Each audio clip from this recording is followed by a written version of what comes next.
I guess that is a very natural and nice fit with, Ranbir and Alia.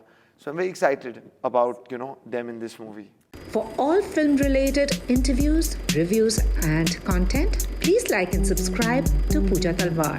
You can also follow me on Twitter and on Instagram. So I would say it's the most anticipated release, and labor of love, blood, sweat, I don't know about the tears, but I think it's tears just... also, tears also. Tears also? Yeah, everything. Everything happened. Blood, sweat, tears, soul, everything. Everything is in it. Full life. Fingers, toes, it's all in it. And that's the vibe we all got as well. So, it's a question that I've also often wondered is like we see Hollywood, basically fictionalizing their own stories. And we have a treasure trove in our country, but we've never seen it except for sometimes on TV, and we've seen the production doesn't match up. Yeah.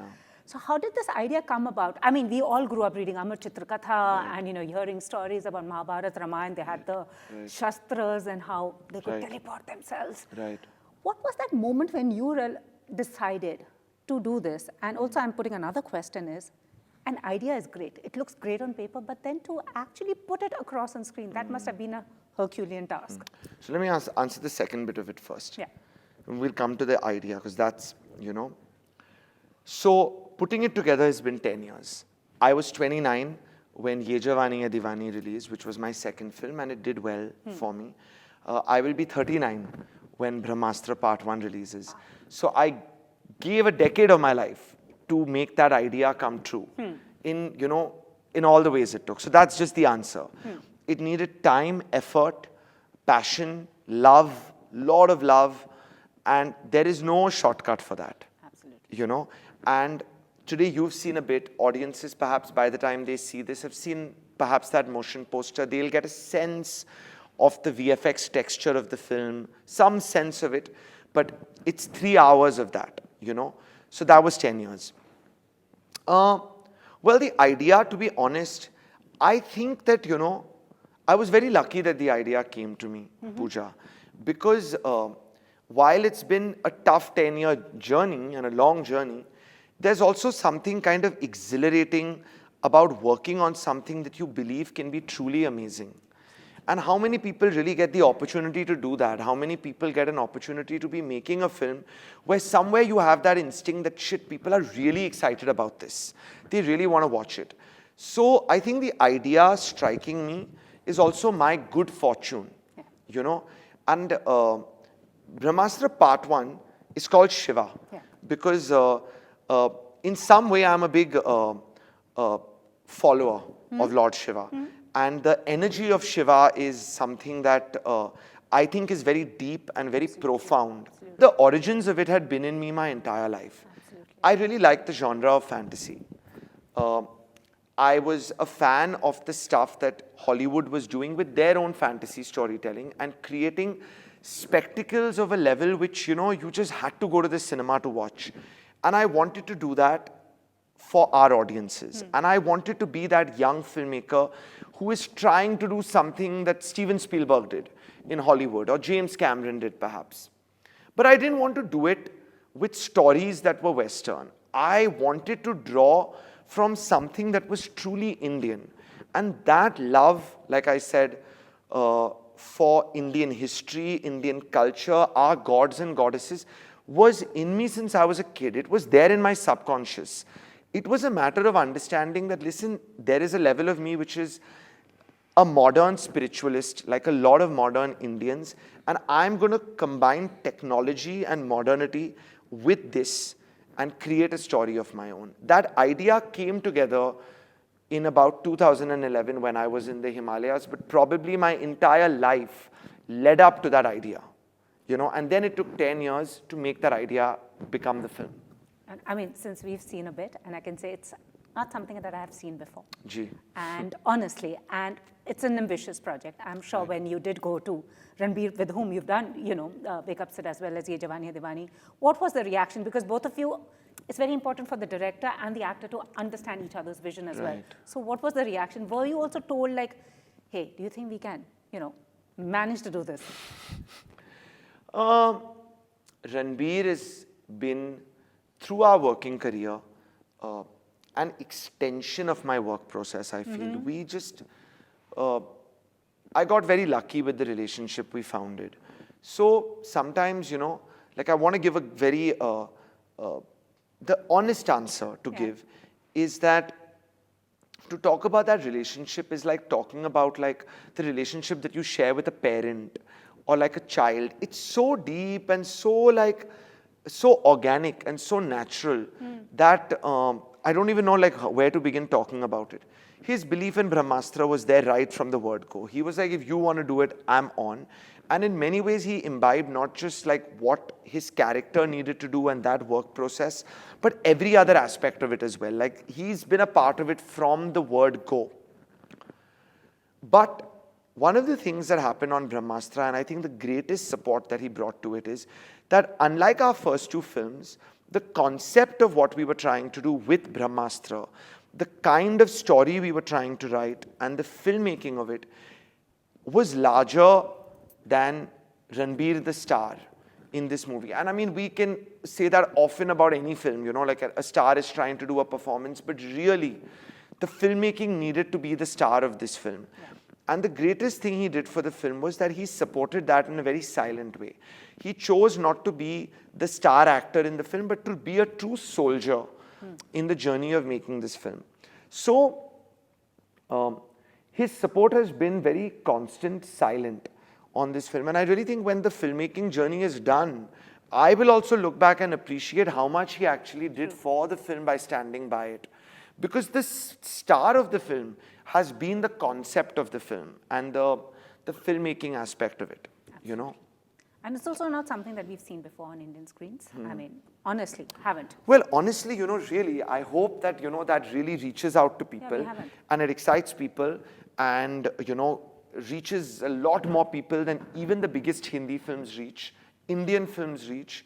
I hope it's a new chapter. I was like very, very intrigued, but you have not, it's not one, they're going to be three. And you know, it's a very tricky genre, it can go this way or that way. So, I mean, as a filmmaker, that also, you know, to keep the interest, you know, the taut with the audience and what you do, that must have been extremely challenging for you. Or are you anxious? Well, I must tell you, in general, I'm a very anxious person. That makes Okay, two of us. I'm always striving for some kind of perfection, so that makes you anxious as well. Definitely, it's been challenging. We have to still make part 2 and part 3. We've made part 1. And I'm sure part 2 is still already here. Part 2, part 3 are here. Like how part 1 is called Shiva, we know what part 2, part 3 are. But the faith is very strong in this journey. And when it really comes down to it, that supersedes everything. I feel as people have seen our material, as I see it myself, I have a lot of faith in what it is that we are putting together. And that has given me a lot of energy. Even your casting, whether it's Alia, whether it's Mr. Bachchan, Nagarjuna, how did that happen? Tell me a bit about that. Well, I mean, you know, I know there's not much to say, honestly. These were the parts, they were great for the parts. We needed their energy in this big film. The parts were written for them. So you wrote the parts for them, or was it like the parts were written and then you had to see who would fit that?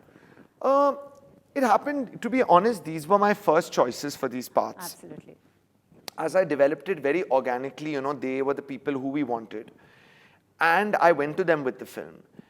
And everybody on this film, you know, eventually heard what we were trying to accomplish, me and my team. And I think they felt something. They felt like, you know, let's support it in some way. And they came on board. And I felt that, you know, Puja, constantly, in some way, we've needed big technicians to do the film, big people in the West. And when I've gone to them with this film, because the ambition is so great, they've supported it and they've come on board and they've all come in as like soldiers to try and help us carry this vision through to fruition. So that's how the cast came in. They've been amazing. There are many stories to say. But again, I'll just say that they've all been part of trying to make this vision come true. Absolutely. And you know, I'll tell you another thing that made me happy was Brahmastra, of course, looking forward to it. And seeing Ranbir back on screens, man. I mean, it's been a while, and seeing him in the avatar that you are bringing was very exciting. I know there is also a lot of anticipation because it's a first-time pairing for him and Alia as well. Yeah. Well, you know, as we now know about Ranbir and Alia, and I don't know what I'm supposed to say or not say, it's but okay. So whatever is there is a, I guess, a love story there to talk about. And the thing about Brahmastra that you won't realize right away, but I hope you'll take away, is that in many ways, in its core, Brahmastra Part 1 is also a love story, amongst being many other things. And I guess that is a very natural and nice fit with, you know, Ranbir and Alia. So I'm very excited about, you know, them in this movie. So am I, and I was excited seeing Ranbir. It's been a while, and thank you. We've all been waiting for Brahmastra, and it's going to be finally here with us. If you had a Brahmastra in your hand, what would you do?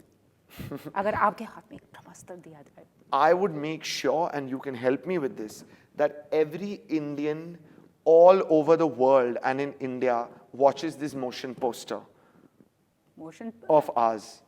They will, and then because once they watch the motion poster, then they'll come and they'll watch the film also. And I really want every Indian to see Brahmastra. You know, you're a filmmaker too. I know these stories have been there. It was your idea, and you decided to go all the way with it. Do you feel somewhere initially we have kind of been a little hesitant to get into this genre because maybe we felt we don't lack technology in this country at all? But what do you think is the reason mindset of a filmmaker? I want to know, why do you feel that there has been hesitancy in the past?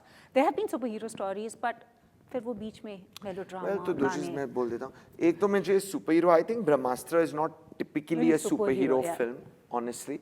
But I mean, parking that, the technology, it's not that simple to say that, oh, the technology is present in the country.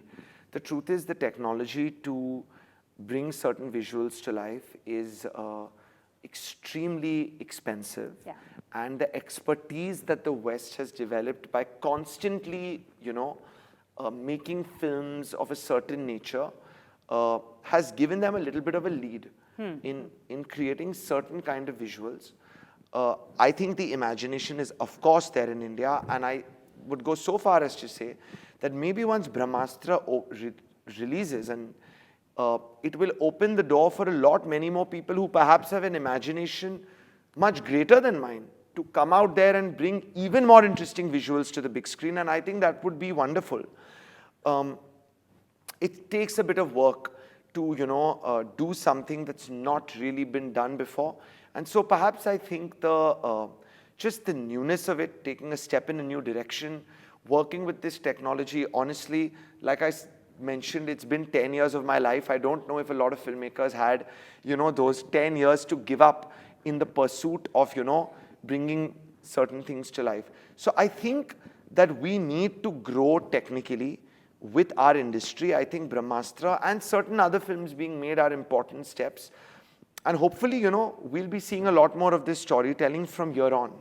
You know, I can sense that conviction in you because it only takes guts to actually invest those 10 years when people around you, your colleagues, and for Ranbir to invest 3 years of his life in this, are doing stuff because, you know, the way this industry is, but to just focus. And we all know great works are not made in a jiffy. They take time. They have to be simmered and cooked right and then served, presented.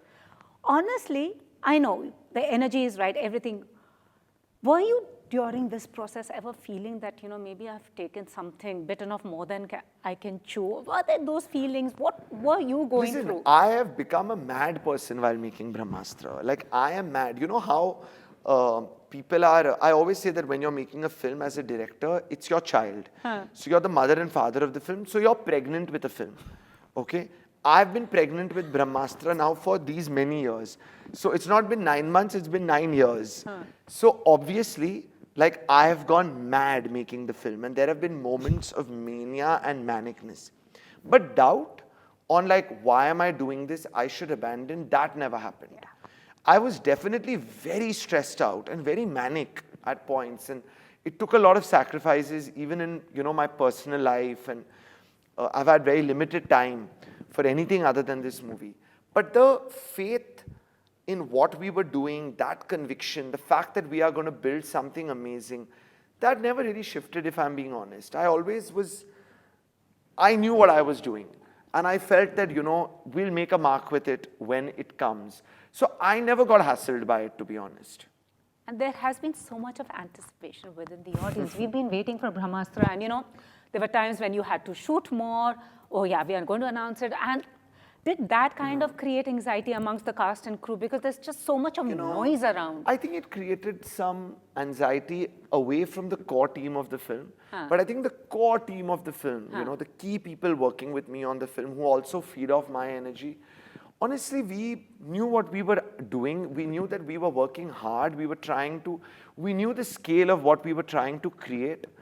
So we were okay, to be honest. We were okay. And we also felt at that point that, it's not like we've released anything of Brahmastra to the world. Still, there is so much anticipation. Is project mein kuch to baat hogi that, that is creating this anticipation, so let's work hard for it. And I'm going to end this by saying, somebody walked into my office and told me that the energy of Lord Shiva is in this film. Part 1 is called Shiva, and there's some energy. I've used a lot of Shiva imagery in the movie. And anything that comes with Lord Shiva comes with a lot of difficulty. But when it comes, it's really like a Brahmastra. It will be amazing. So I've always had that faith. Yeah, it's difficult now, but what comes will be incredible.